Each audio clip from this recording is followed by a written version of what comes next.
Hi, welcome to Story Time with Gigi. Today we're going to be reading a story from this Disney Happily Ever After stories, tales of love and friendship.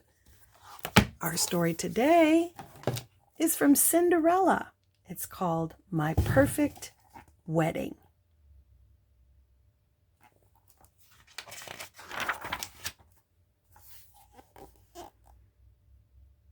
Cinderella's dreams were coming true at last. With the help of her mouse friends, she had managed to race down the stairs just in time to let the Grand Duke place a glass slipper on her foot. That proved she was the girl that the prince had met and fallen in love with at a royal ball.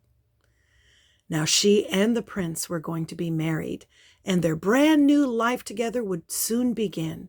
But first, there was a wedding to plan, and Cinderella didn't have the faintest idea where to begin.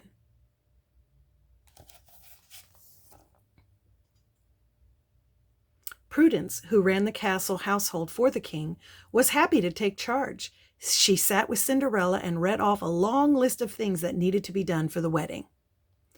"Excuse me," Cinderella said as soon as Prudence had paused for a moment, "but couldn't the prince and I just have a simple wedding?" Prudence frowned. "Cinderella, now that you are going to be a princess, you need to start thinking like one.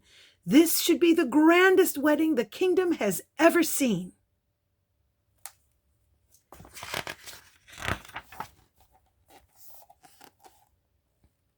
Later on, the royal dressmaker arrived with several wedding gowns. The first gown Cinderella tried on was covered with bows and sashes and had a huge skirt. "The guests will mistake me for a present," she cried. "But you look like a princess," Prudence said. But Cinderella thought the dress was too fussy. "Do you think you could design something plainer?" she asked. "Plain and princess do not go together," Prudence said. The next day, Prudence and Cinderella visited the royal florist. He presented them with a bouquet of roses that was so big it looked like a bush. "Do you have something a bit smaller?" Cinderella asked. "It's perfect," Prudence said. "You just have to know how to carry it." She grabbed the flowers and a bee flew out. Buzz, buzz. Prudence screamed and the bee stung her. Then she screamed even louder. Oh my goodness.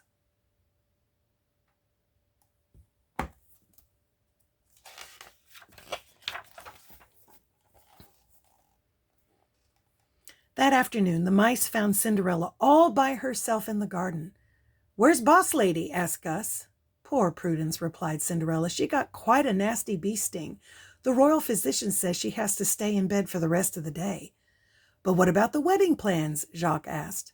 "I'll just have to take care of them myself," Cinderella declared. "Look at the size of this list. What do you think I should do first?" "Who's a-comin', Cinderella?" wondered Jack.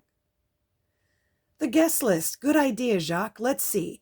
Well, of course, all of you are invited," Cinderella replied, "and my fairy godmother, too. I wish you were here right now." Almost as fast as Cinderella made her wish, the fairy godmother appeared.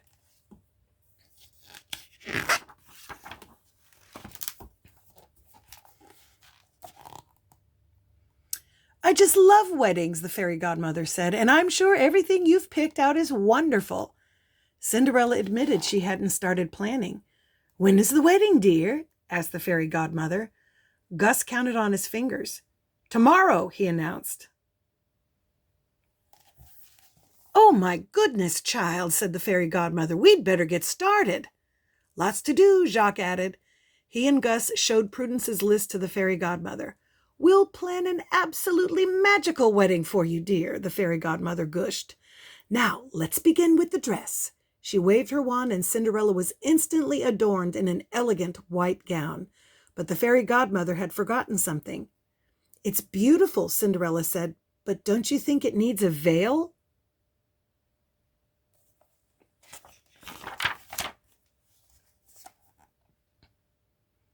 The fairy godmother wasn't listening, though. She had already moved on to the next item.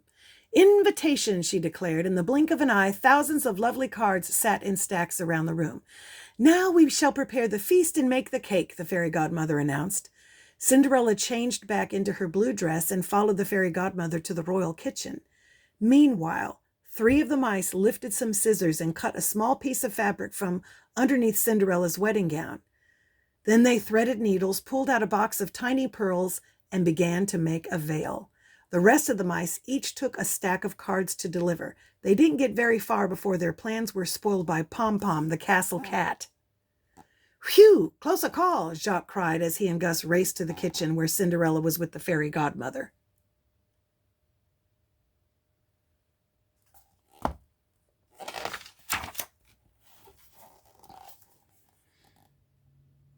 "And now for the best part," the fairy godmother exclaimed.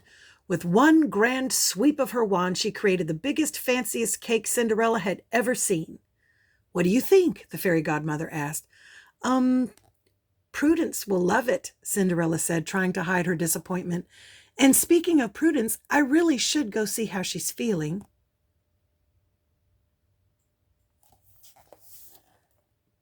"Poor child," the fairy godmother said after Cinderella had left. "I think all of these wedding plans are too much for her."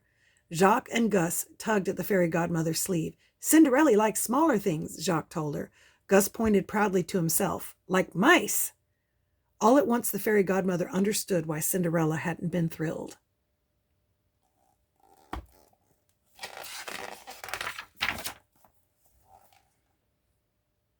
The fairy godmother went to Cinderella's room a little later.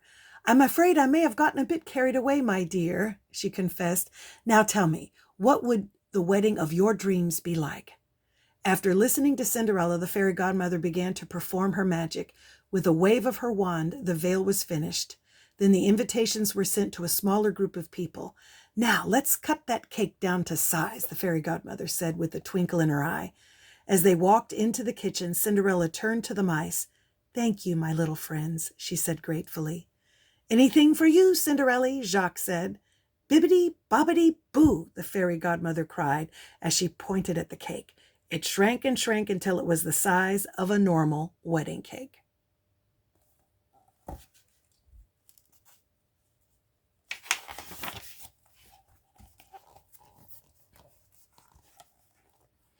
The next day, Cinderella got ready for her wedding. She wore a simple white gown, veil, and gloves. She carried a bouquet of garden roses that the mice had gathered for her. It was just as she had dreamed. But as the king was about to escort her down the aisle, Cinderella looked down and gave a little cry of surprise. She wasn't wearing any shoes. What would she do? She looked at the mice, then down at her feet again.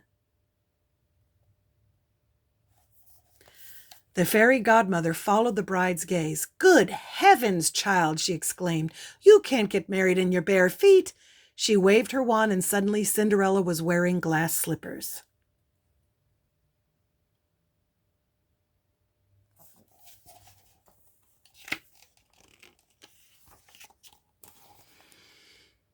After the ceremony, there was a joyful party. It wasn't the kingdom's grandest celebration, but it was the most special. Even Prudence was pleased. "However did you manage all of this?" the prince asked Cinderella. The princess smiled and said, "With friends by your side, anything is possible." And that's our story. I hope you liked it. Make sure you like and subscribe and share with your friends. Bye until next time.